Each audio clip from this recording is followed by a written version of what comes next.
Saludamos al licenciado Juan Cubi, él es analista político, experto en temas de desarrollo.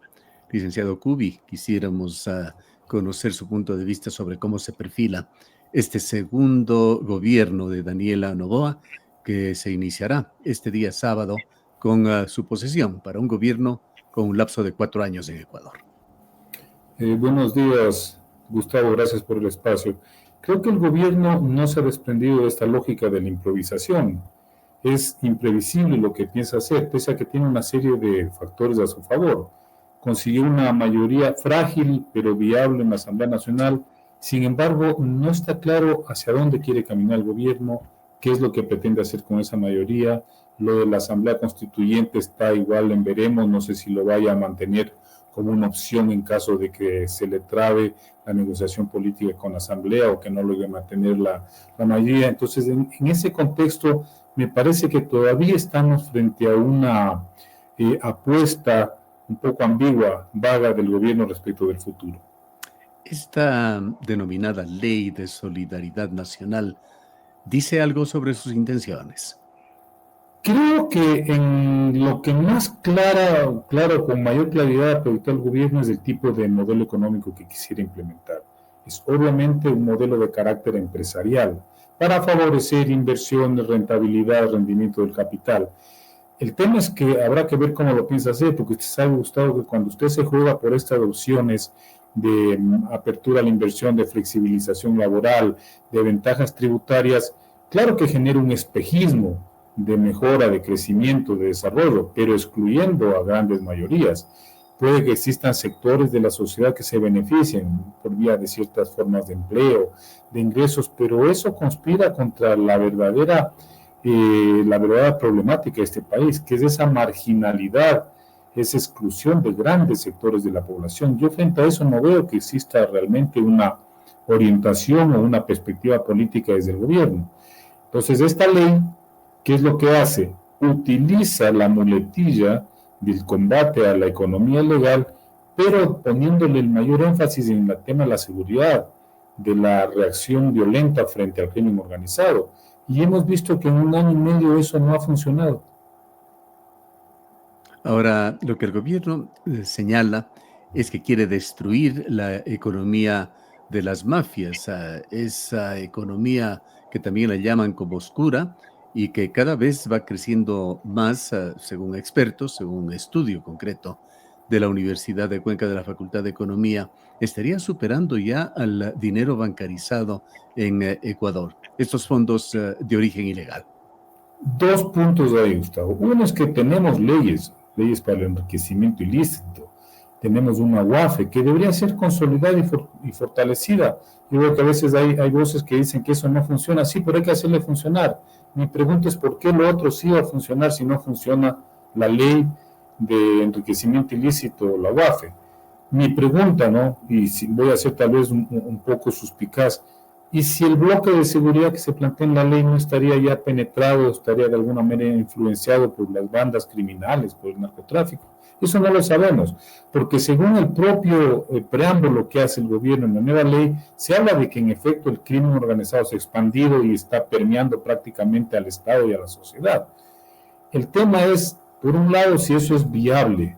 Como ley, fomentar una guerra contra el crimen organizado que no ha dado resultados ni aquí ni en otros países como Colombia o México.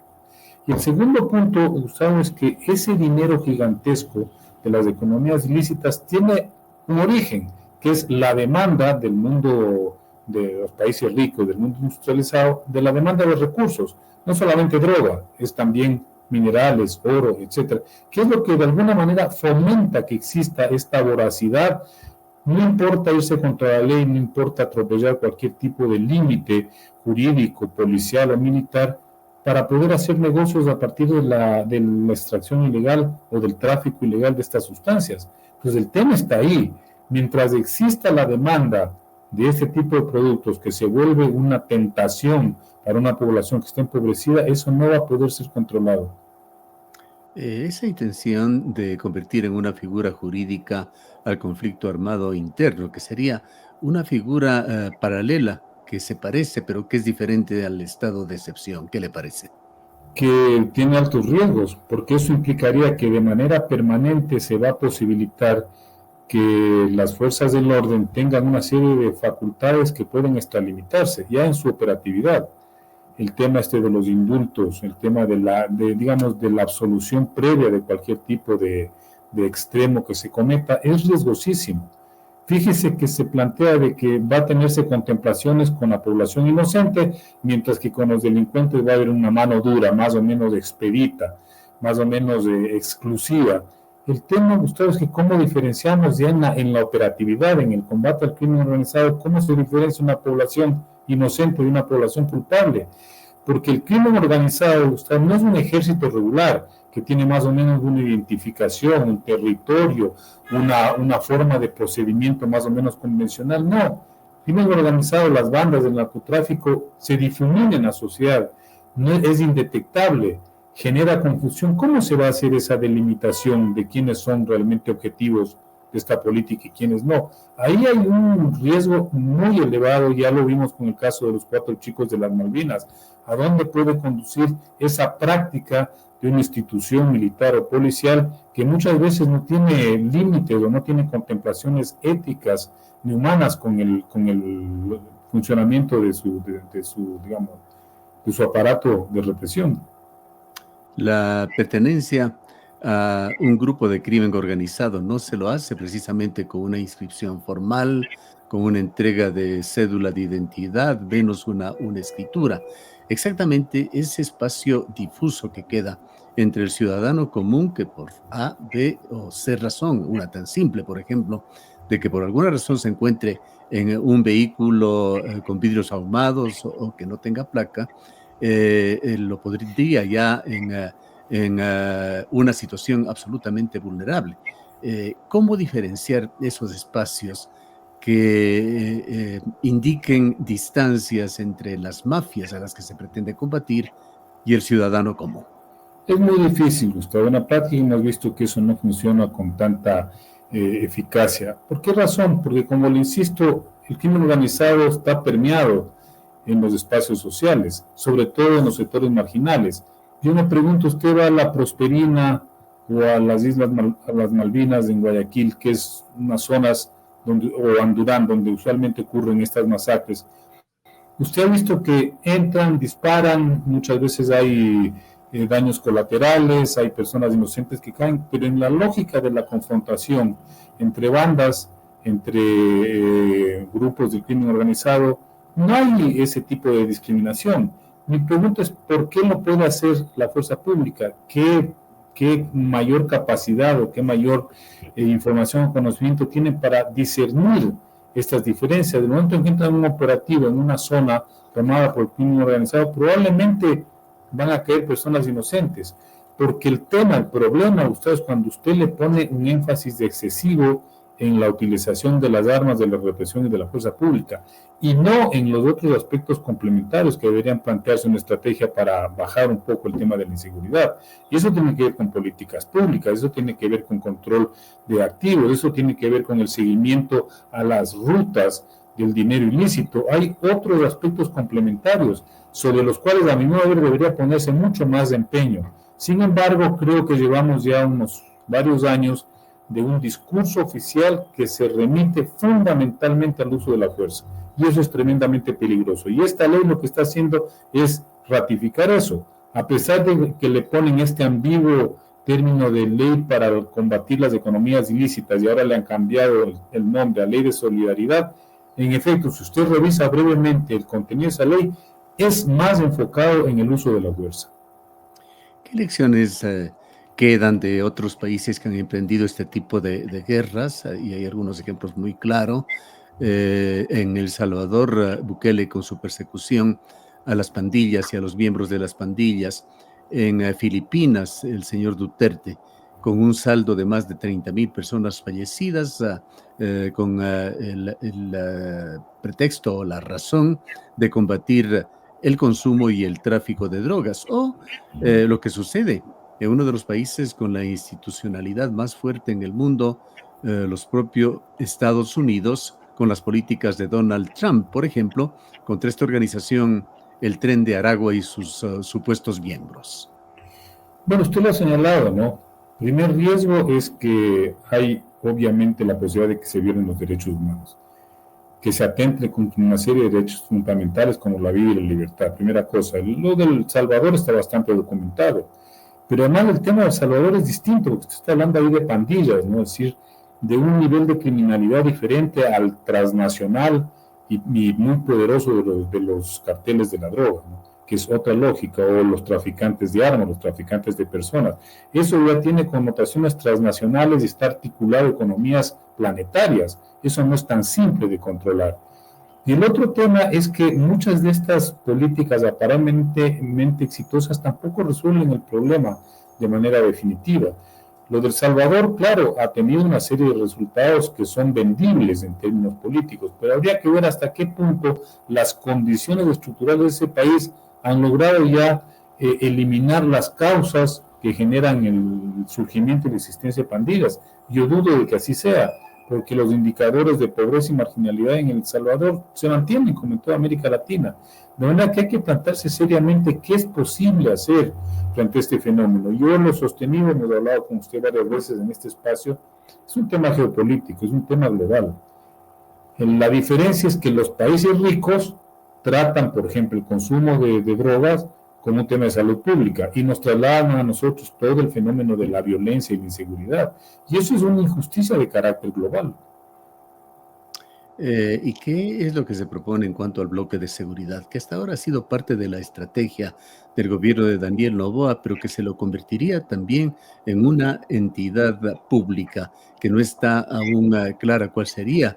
Además, su constitución se conoce que estaría liderado por el presidente de la República, posiblemente las fuerzas del orden, policía, ejército, y que podría realizar tareas de inteligencia, de recolección de información sobre grupos armados. Nuevamente, ¿dónde están esos límites entre grupos armados y la ciudadanía? Empezaríamos con un sistema de vigilancia a la sociedad civil. El problema y el riesgo, Gustavo, es la supraconstitucionalidad de esa norma, que no solamente lo que usted señala, es también el tema de estos jueces especializados, el tema de pasarse por encima ciertas garantías, como por ejemplo el derecho a la privacidad, la posibilidad de que se allanen, por ejemplo, viviendas sin orden judicial. Ese es el gran problema, la supraconstitucionalidad de la norma. Y eso no entiendo que la Corte tendría que tratarlo, tendría que trabajarlo. Yo, mi pálpito, mi sospecha es que probablemente la Corte Constitucional, al margen de la Asamblea o la mayoría de esta transitoria llegue a aprobar esa ley, probablemente va a hacer muchas objeciones, porque en efecto se está atentando no solamente contra principios constitucionales, sino contra principios del derecho universal. Y usted sabe que este momento, Gustavo, es bien difícil que un país se quiera poner por encima de esas normas institucionales internacionales que ya son prácticamente un acuerdo global sobre derechos fundamentales. Quisiera con usted también dar una mirada sobre las perspectivas que se abren con el nuevo gobierno de Noboa acá en la provincia de La Suay. El día de mañana, este viernes, estaremos en un feriado más en el cual se expondrán en forma visible las carreteras que se encuentran en situaciones realmente desastrosas. La cuenca Quirón Pasaje no puede estar ya en condiciones de mayor riesgo para transitarla y de dificultades. La cuenca Boyaturo Naranjal no se queda atrás y carreteras de menor importancia que sirven a la región oriental igualmente carecen de mínimas condiciones para la circulación. Y por otra parte está ese abierto apoyo del gobierno de Daniel Noboa, incluso involucrando aquí a entidades que paradójicamente, cuando deberían estar defendiendo el ambiente, hacen todo lo contrario, asociándose, oponiéndose a una situación de connivencia con las empresas mineras, me refiero al Ministerio del Ambiente, con estos anuncios grandilocuentes de la Cámara de la Minería, señalando de que el proyecto minero Quimsacocha va porque la comunidad de Escaleras lo ha decidido unánimemente. Dos puntos. El tema de la viabilidad es un tema que a ratos ya me da un poquito de prurito tratarlo, porque es histórico, es estructural, no se resuelve con ningún gobierno, sigue existiendo unas demandas de lo que implicaría una inversión y un desarrollo armónico de este país, ¿no? siempre hay una concentración en ciertos sectores, en ciertas ciudades. Es lamentable eso, ¿no? Y obviamente eso implica que ciertas partes, ciertas regiones de este país queden excluidas de los procesos de integración, de desarrollo y de inversión, una. Y eso tiene que ver con las lógicas del poder. Y lo otro, Gustavo, que me parece más lamentable y peligroso es el segundo punto que usted acaba de señalar. Y eso tiene que ver con una visión que tiene el presidente Noboa y que no la ha ocultado en ningún momento. Recuerdo que él hizo una gira para contactar con este sector de la minería internacional. Estuvo en Canadá, que es uno de los países que más la fomenta a nivel mundial, y prácticamente dio luz verde, o sea, manifestó, transmitió su intención de llegar a acuerdos que faciliten el negocio de la explotación minera en el país. Y a renglón seguido se ve esta decisión de la Cámara de Minería, que de alguna manera mi lectura es que se ampara en este mensaje que transmitió el presidente el presidente Noboa, para inmediatamente justificar el tema de la ampliación de la explotación en Quinzacocha, a pesar de que ya hay una decisión de carácter constitucional por una consulta popular para frenar esa explotación.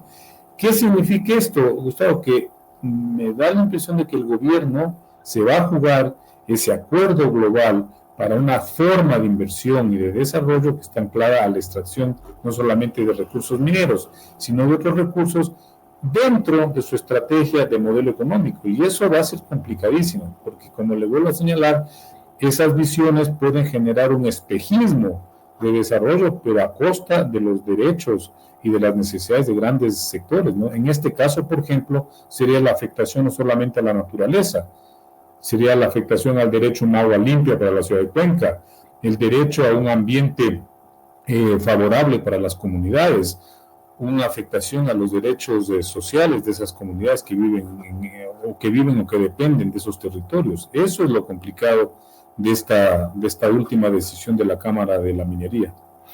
Acuerdo que tiene además cláusulas de confidencialidad, que no se las conocerá, entendemos, sino hasta el último momento, cuando la Asamblea Nacional tenga que conocer los términos de ese acuerdo bilateral con Canadá. Nada nuevo, Gustavo, así han funcionado todos los gobiernos. En lo que respecta al trabajo que deberían hacer los legisladores, ahora con uno más en la Asamblea, ¿qué expectativas tiene usted? Particularmente cuando a la asambleísta Camila León, quien fuera la directora provincial de ADN, se le ha nombrado como presidenta de la Comisión de Biodiversidad y Medio Ambiente en la Asamblea.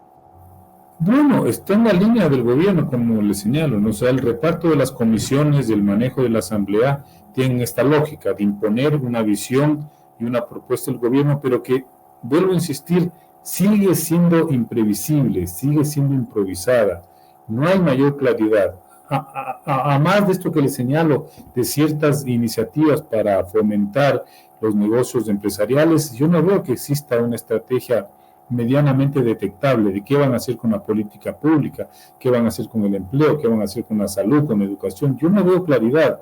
Esperemos que en el mensaje del 24 de mayo algo se anticipe, pero como ya estamos acostumbrados a esta escasa locuacidad del presidente de la República, a esa premura con que da los mensajes, no sé si tal vez seguiremos quedando en babia a propósito de qué es lo que quiere el gobierno y por dónde quiere transitar los próximos 4 años. En cuanto a la sociedad civil, a la ciudadanía aquí en Cuenca, y más allá de los asambleístas, a los otros representantes públicos que han llegado por elección popular, es momento de que se tome una decisión o decisiones de ciudad en beneficio de esta zona del país, tanto en el tema de vialidad como en el de minería y agua. Bueno, vi que tanto el alcalde de Cuenca como el prefecto de la SUAY se pronunciaron favorablemente respecto de las elecciones del 13 de abril.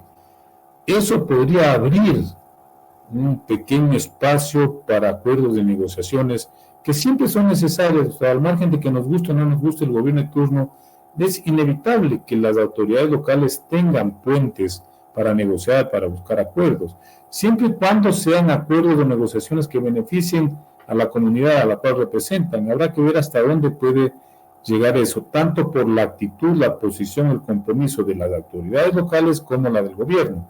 Yo tampoco veo todavía mucha claridad al respecto, a más de estas declaraciones que han sido, a mi modo de ver, digamos, una forma de abrir puertas o tender puentes con el gobierno central.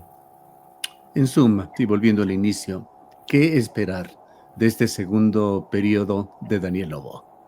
Yo no espero mucho, Gustavo, porque un poco la tendencia del gobierno ha sido bastante clara respecto de cuál es el modelo de economía que quiere aplicar, y sin que sea la parte única de un gobierno, lo económico, porque hay otros aspectos que son importantes, sí define muchas de las formas de intervención del gobierno, y me preocupa que sea un modelo muy centrado en las lógicas empresariales. Y probablemente si quieren hacer cambios constitucionales vía reforma, enmienda o eventualmente una asamblea constituyente que parece por ahora lejana, va a ser ese el objetivo central, es decir, flexibilizar las normas que de alguna manera le ponen freno a la voracidad del capitalismo. Y eso es peligroso porque eso lo que va a generar es mayores desigualdades y mayores exclusiones. Y otro tema que también le veo yo complicado, además de la seguridad, y el tema internacional. ¿Cómo va a funcionar el gobierno respecto de estos conflictos que tiene con Colombia, con México, con la propia Venezuela, ¿no? A pesar de que obviamente es un gobierno ilegítimo el de Venezuela, pero es en el contexto regional es necesario que el gobierno tienda puentes con estos países porque son fundamentales para políticas de carácter estratégico. No sé, hasta ahora tampoco veo que hay una definición al respecto. Ya que usted ha tocado este tema, ¿cómo ve el accionar del Parlamento andino cuando debería estar promoviendo la unión regional? Es una institución que prácticamente no da señales de vida. Sí, lamentablemente es cierto lo que usted dice, ¿no? Creo que ha sido una institución, no solo que no da señales de vida, sino que por su propia constitución y su propia, digamos, su propia naturaleza jurídica, no tiene mayor potestad, además de hacer pronunciamientos, de hacer recomendaciones, ¿no? Creo que a diferencia de, por ejemplo, el Parlamento Europeo, que es un ente que tiene obviamente potestades, atribuciones, el nuestro no contempla nada de eso. Entonces se vuelve irrelevante. Lo que haga, diga o deje de hacer se vuelve irrelevante. Bien, queremos agradecerle por habernos atendido. Gracias a usted, como siempre, Gustavo. Declaraciones del licenciado Juan Cubi, analista, experto en temas de desarrollo.